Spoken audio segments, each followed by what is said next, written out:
In today's episode of the Platform Presents podcast, I'm with Robert Burnell, and he's hailing over as the VP of Marketing at Precursive. And Precursive is an interesting solution. We are today very much in the services automation space, and specifically for Salesforce. So today, everybody of you guys out there who's using Salesforce and needs more automation and faster and better processes, it's probably the episode for you. So, Robert, welcome to the show. Thank you. Thank you for inviting me. Yeah, maybe give us an overview. What is Precursive all about? Yeah, sure. So, well, put simply, Precursive is a Salesforce app, and it's built on the force.com platform. So we're 100% Lightning native. And in terms of what the tool does, some refer to it as PSA, which is Professional Services Automation, but to others that can be quite a niche PS-specific term. So I like to call it the Salesforce Cloud for Services Delivery, effectively optimizing your services delivery, whether that be your onboarding or implementation process, or generally your professional services or other services that you provide, or your ongoing success with your customer in terms of delivering your product or service to them. Mm-hmm. And so essentially by using the Precursive platform, you can increase revenue, particularly these new models for high velocity services delivery, where you're actually having to manage a lot more complex delivery processes, but also through our better resource management and project management tools, we tend to be the only B2B PSA platform on Salesforce that actually provides that task management with customer collaboration. So you can combine it with your classic automation software that you're already using to build it all around your services delivery. Very cool. Could you give us a couple more use cases? So people are listening in, what is sort of maybe the main 2-3 use cases or processes that are being automated? Yeah, that's a great question. So effectively, we're perfect for anyone trying to manage delivery. So our biggest key component is that services delivery piece. And so that will be looking at your resources and your resource management. Mm-hmm. So at the base level, we have a good, excellent resource management tool, and that will provide people in professional services or implementation the ability to find the right person for the right project at the right time. But also more at the base level of the product, we have a task management system that can provide that ongoing project management view and that bird's eye view of your project, including all tasks, timelines, deadlines. And so those are the key components of our tool. Mm-hmm. Yeah, very interesting. Okay, cool. And who would you say is benefiting the most in terms of which types of companies? I mean, obviously they're using Salesforce, but tell us a bit more about the companies and the types of business that benefit the most. Yeah, so that's often could be the biggest component is people using Salesforce, right? If you're on the Salesforce platform, you want that single source of truth, to use their own words back at your audience. Of the ongoing health of your opportunities and your customers, right? So you want to be able to, you're already using Salesforce as your CRM system. Maybe you have the Sales Cloud, and you also maybe have CPQ for some of the backend stuff for your customer. And what Precursive does is sit perfectly in the middle of that. So you can actually run your whole project from fruition to end, to delivery, and then beyond some when it comes to delivering the customer's outcomes as well in Precursive. And because we're 100% Salesforce native, it doesn't even look like we're leaving the Salesforce system. So by design, we make sure that we're going straight to Salesforce customers. And some of the most successful industries that have seen positive results with us is SaaS and computer software, because they're in this new hybrid model of high velocity services that they're having to deliver basically more with less people, particularly as customers' demands are rising. But also classic communications businesses. So you can have the classic telco, but that now includes like broadband infrastructure, e-telco, those kind of businesses, as well as other high-tech companies. Obviously, professional services will benefit from this as well. So your classic management consultants tend to come to there because their people is their time. And what would you say, which types of roles do the people typically have that are raising their hand, maybe the ones, for example, heading to the website and saying, hey, we need something like Precursive? Is that like, somebody in automation roles? Is that somebody in operations? Is that coming more from the sales side, or the financial side? Tell us a little bit about it. It's a good question. So because of our impact, there'll be a lot of types of people who we're solving challenges for in the business. So this even goes up to like the CFO and the CEO in some cases for our customers. So the typical person we're solving this problem for is someone in professional services. So we tend to try and speak to the head of professional services, VP of professional services. But also on the onboarding or implementation side, that's heavily influenced by CS roles, so customer success VP heads of as well. But what we're noticing happening in the market, and I think this happening with a lot of people I'm speaking to, whether they're a customer or not, is there's this new hybrid blend of professional services and CS. So often you're seeing a chief customer officer now, and so they're actually sitting at the top, and they will have services under their wing, whereas before it might have just been more of a CS orientated role. They're now having to manage the professional services and delivery piece. And then there's some subtle nuances like services, delivery, implementation heads, those kinds of people. So you may at the tail end get some operations people who would benefit greatly, and obviously anyone in the PMO would benefit greatly from an automation tool because basically it manages their life. So at the coal face is people in the project management office. Makes sense. So how do these folks learn about Precursive? Like, where do they, what's the typical journey, or what, in other words, what is the key client acquisition channels that you guys leverage? Yeah, so obviously we partner heavily with Salesforce themselves, and so often we'll go to market with them, and we do a lot of good thought leadership with them. But frequently, our thought leadership that we run with a lot of co-marketing partners is the first point of call for a lot of people with Precursive. We built a very robust content strategy, and I would say 90% of our new customers have come through that in 2021, whether that was the originator of that lead or influencing the deal as we go down, because we try and make sure from top of funnel, bottom of funnel, that we're actually influencing the content through the whole process. And it's actually getting us to a point where people confuse us for a consultancy over a software product, because we're delivering this thought leadership in a very robust manner. But we like to partner with people through their challenges. We actually like that process. We actually like when we get confused with that, because we're trying to partner them through their challenges, reassure them that everyone else is in the same boat. And if Precursive can help them at the end of that, then obviously so be it. But the idea is we're learning from these people at the same time. So it's not just about bouncing back thought leadership to them. It's about hearing what they do. So we make sure we shape our content throughout that process as well from what the feedback we hear. And we also partner with some of the leading names in the space like Gainsight, Sage, Infosys. But I think we said it ourselves at the beginning of last year, we don't try and be hyper intelligent about this. We just try and provide value around the challenges that our audience is experiencing. And I think someone said it best was, sometimes it's not always about reinventing the wheel, but it was refreshing to see a PS software vendor actually understand and be passionate about the causes for these PS people. So I really like that feedback. It was like, no, you're not always reinventing the wheel, but what's good is you can trust us because we're telling you what your worldview looks like, and other vendors don't always do that. Yeah, that makes a whole lot of sense. And in that journey of getting to know Precursive and getting up and running, like, what role do you attribute to the website? Like, what role does the website play in your eyes? Website's incredibly strong. It is where most people find our thought leadership. So we built, well, actually, we had a lot of our content living there before, but over 2021, we made sure we built this resource library. And so we've got all our content there, some gated, some ungated, dependent on just how we think people should be operating with us. But that's everything from webinars to white papers, which we've actually done research for, and market research in the field. As well as playbooks where we're actually offering something tangible, maybe like a toolkit or a checklist that you might be able to talk through. And we started just over a year old now, our own podcast. So shout out to the Precursive podcast. If you just look at that on any of your normal podcast channels, our CEO, Jonathan Corrie, runs that and talks to key heads of CS and PS in that world. And it's just a great free resource, completely ungated. You don't have to pass any details over to us to listen to that. Where can people find it? Where can people find it? Just to make sure everybody got that. Apple Podcast, Google Podcast, Spotify, but also anywhere you get your podcast, it should be available. Awesome. But also go to the Precursive website, and the resources tab is on the top, and you can be able to find all our webinars and content there. Very cool.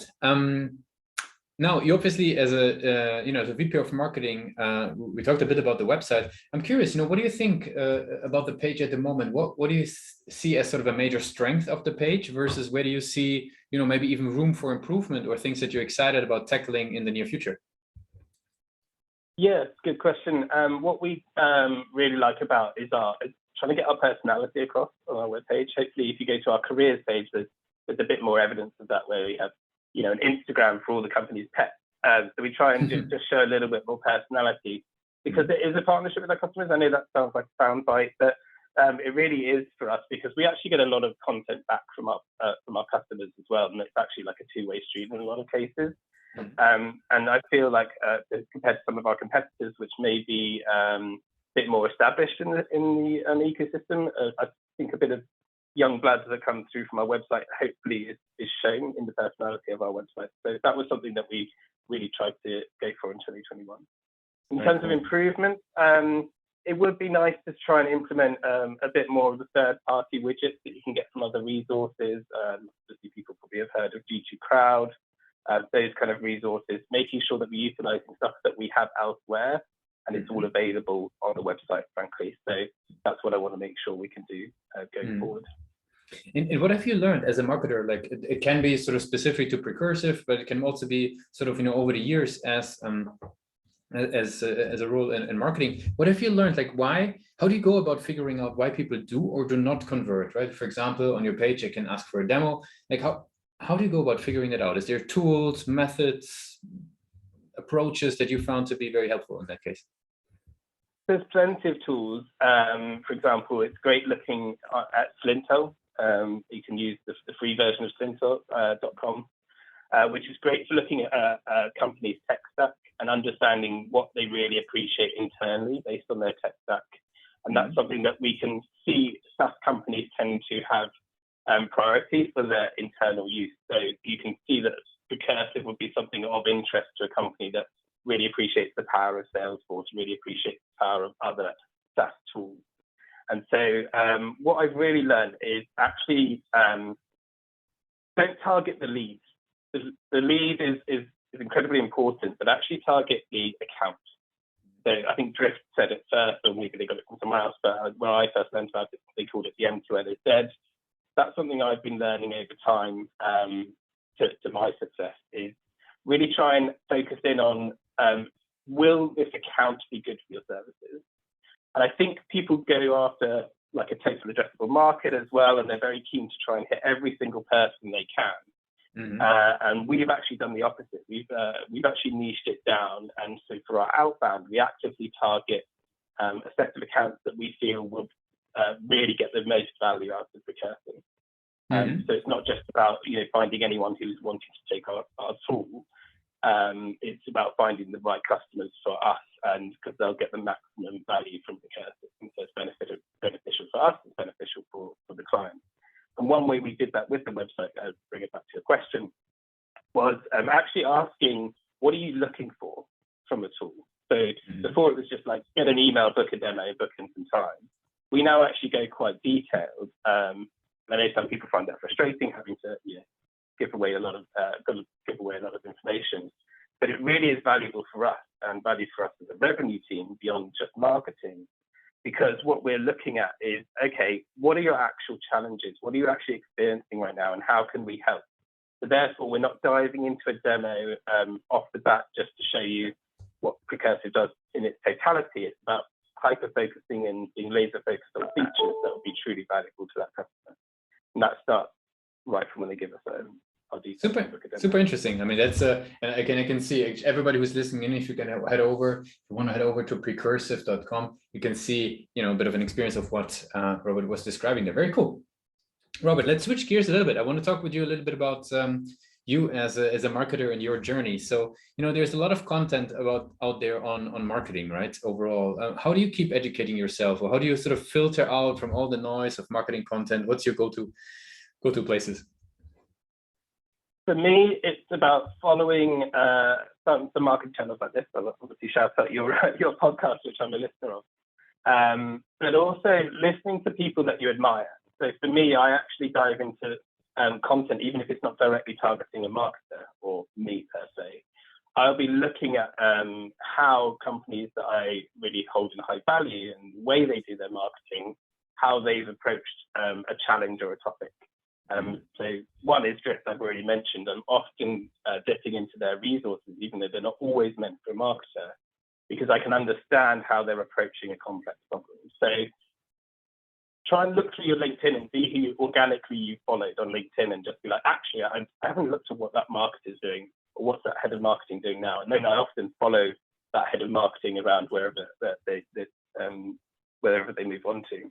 Another one is Cognizant, great company for understanding how marketing is at the base level, but also when you get into more intrinsic value around what does engagement mean to you, what is content really for, those kind of questions that are becoming more and more challenging in a post-COVID world where people are getting, webinar fatigue and content fatigue, and everyone says they've got a robust content plan. It's like, do you actually mean it? Are you actually providing value at the end of the day?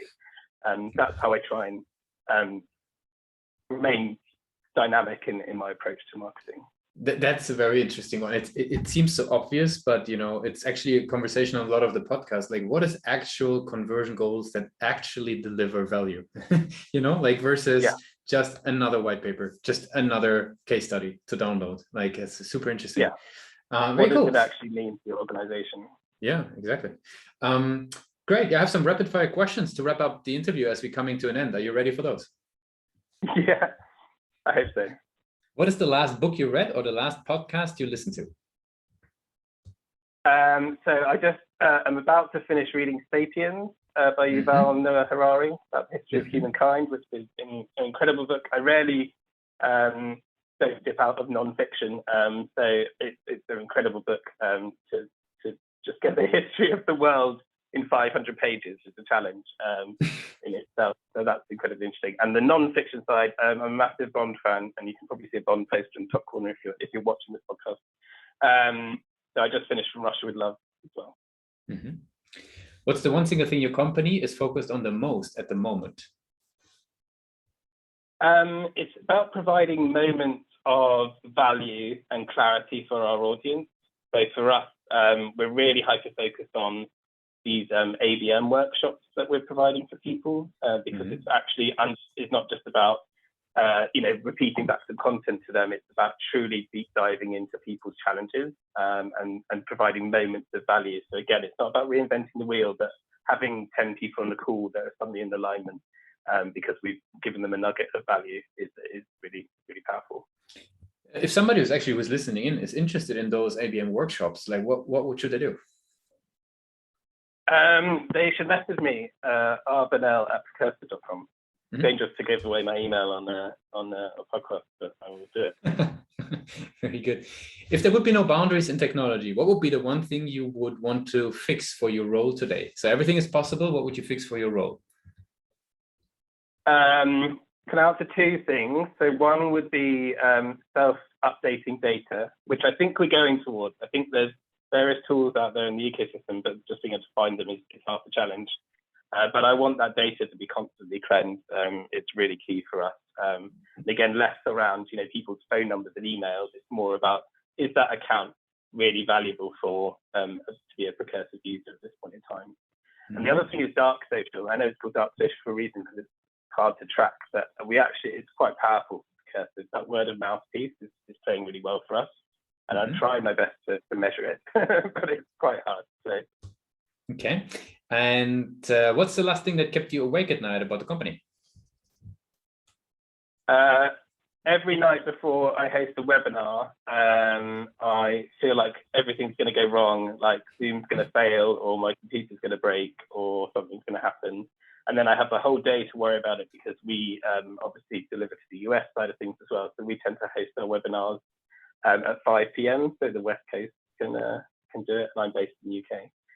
So I'll tend to be not sleep because I'm panicking because we get a fair few sign-ups to them. And then I'll be worried about it all day, and then it'll go off seamlessly. So I shouldn't have to, but I do. Then it always went well, yeah. That's what happens always. Yeah. Very good. Cool. Very last question. So if we do a bit of time travel, right? We go to the days of the University of Stirling. So if you head back to those days, right, you're heading off into your world, into your career of business and marketing. What's the one advice you would give yourself? I would stop with the self-doubt, I think, because everything that I do when I've dived in and I've not been particularly sure whether it will work tends to have worked out quite well. And if it doesn't, it still taught me something. So you always tend to and ah about getting something out and getting something out perfectly. And even, you'll see massive companies pinging out the wrong email occasionally. Don't worry about it. It's never as bad as you think it is. just do it if you think it's a good idea. Have some confidence in it, and even if it fails, then it's told you something. Very cool. Robert, I really appreciate you took the time with us to be a guest on Pathmark Presents. I want to give you the very last word. If somebody would be, forgetting all that we discussed about Precursive, what's the one thing that they should remember? We help with your services delivery, and we can increase that time to value for you and your customers. Thanks a lot for being a guest on Pathmark Presents. Thanks very much.